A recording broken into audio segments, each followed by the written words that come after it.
Friends, आज मैं बात करूंगी एक ऐसे फर्टिलाइज़र के बारे में जिसके यूज़ से आप छोटे से छोटे प्लांट में भी बहुत अच्छी मात्रा में फूल पा सकते हैं। यदि आपने नर्सरी से लाके किसी तरह का प्लांट लगाया है और उसमें अभी तक फ्लावरिंग नहीं हुई है, तो इस फर्टिलाइज़र के यूज़ से आप प्लांट में न केवल फूल पा सकेंगे बल्कि उसकी ग्रोथ भी अच्छी होगी। लेकिन सिर्फ प्लांट में फूल पाना या उसकी ग्रोथ के लिए ध्यान देना ज़रूरी नहीं है, प्लांट का हेल्दी रहना भी बहुत ज़रूरी है। यदि प्लांट में किसी तरह के इंसेक्ट अटैक होते हैं और मिट्टी उपजाऊ नहीं होती है, तो हमारा प्लांट कितने भी फर्टिलाइज़र डालें ग्रोथ नहीं करता है, ना ही उसमें किसी तरह के फूल खिलते हैं।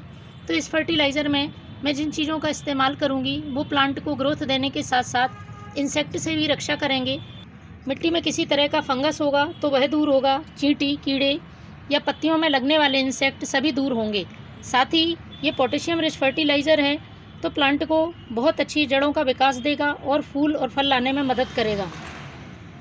इसके साथ ही जो तीसरी चीज़ इस्तेमाल करूंगी वो प्लांट की मिट्टी को उपजाऊ बनाएगी और प्लांट की मिट्टी का पीएच बैलेंस करेगी। यदि पीएच मिट्टी का गड़बड़ हो जाता है तब भी प्लांट ग्रोथ करना बंद कर देता है। तो आपको लगता है कि प्लांट की यदि अचानक ग्रोथ रुक गई है या प्लांट फूल नहीं दे रहा है, प्लांट में किसी तरह का इंसेक्ट अटैक है, पत्तियाँ पीली पड़ रही हैं, तो आप इस फर्टिलाइज़र का यूज़ कर सकते हैं। ये फर्टिलाइज़र बहुत जल्दी रिज़ल्ट दिखाता है।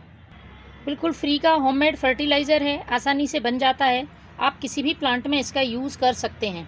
तो सारे पोषक तत्व तो हमें एक ही फर्टिलाइज़र से मिल जाएंगे और साथ ही ये फर्टिलाइज़र कीटनाशक का भी काम करेगा। तो चलिए मैं आपको बताती हूँ वो कौन सी 3 चीज़ें हैं जिनसे मिला के मैं फर्टिलाइज़र बनाने वाली हूँ। आप पूरी प्रोसेस देखें, साथ ही इसकी मात्रा का ज़रूर ध्यान रखें कि कितनी मात्रा कब हमें डालनी है प्लांट में।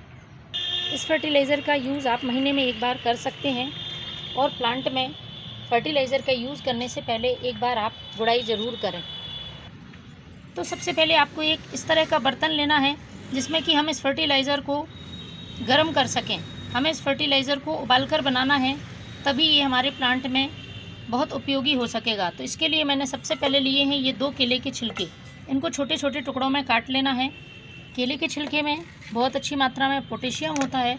इसके साथ ही और भी पोषक तत्व तो मैग्नीशियम, कैल्शियम, आयरन, जिंक, बहुत सारे मैक्रो न्यूट्रिएंट्स होते हैं जो प्लांट की ग्रोथ को बहुत तेज़ करते हैं। और जो इसमें पोटेशियम है वो जड़ों का बहुत अच्छा विकास करता है, जिससे प्लांट में अच्छी मात्रा में फूल और फल आते हैं। तो मैंने ये छोटे छोटे टुकड़े करके डाल दिए हैं। इसके साथ जो दूसरी चीज़ लेनी है जो कि हमारी मिट्टी को उपजाऊ बनाएगी, साथ ही प्लांट को नाइट्रोजन देगी, ये है यूज्ड की हुई चाय पत्ती।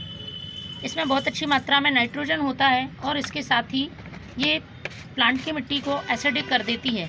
तो 1 चम्मच ये मैंने यूज़ की हुई चाय पत्ती ले ली है। उसके बाद जो तीसरी चीज़ लेनी है वो बहुत ज़रूरी है।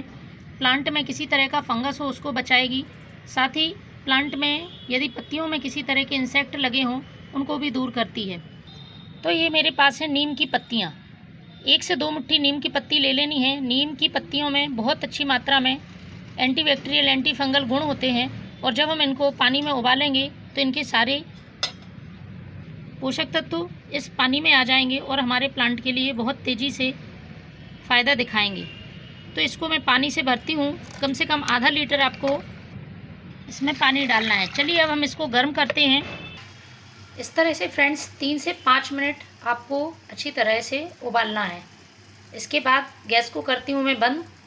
फ्रेंड्स, अब हमें इसे बहुत अच्छी तरह से ठंडा करना है। जब तक ठंडा नहीं हो तब तक हमें इसका यूज़ नहीं करना है। तो हम इंतज़ार करते हैं इसका ठंडा होने का। इसके बाद हम बताएंगे आपको कि इसे किस तरह से इस्तेमाल करना है। ये अच्छी तरह से ठंडा हो गया है, अब इसको छान लेते हैं। छानने के बाद इसे हमें डाइल्यूट करना है। इस बचे हुए मिक्सचर को आप कंपोस्ट में डाल सकते हैं, ये भी प्लांट के लिए बहुत फ़ायदेमंद होता है। लेकिन इस समय हमें यूज़ करना है इस लिक्विड का। तो ये हमें आधा लीटर फर्टिलाइज़र मिला है और मैंने ये सादा पानी ले लिया है 5 लीटर। इस 5 लीटर में हमें ये आधा लीटर फर्टिलाइज़र मिलाना है और अब ये हमारे प्लांट में डालने के लिए तैयार है। आप प्लांट की सॉइल में पॉट की साइज़ के हिसाब से इसको डाल सकते हैं। आप देखेंगे 5 से 6 दिन में ही आपके प्लांट में अच्छी ग्रोथ होने लगी है, साथ ही प्लांट में फूल भी बहुत अच्छी मात्रा में आ रहे हैं। तो फ्रेंड्स, आप भी इस जैविक फर्टिलाइज़र का यूज़ करें। Thank you.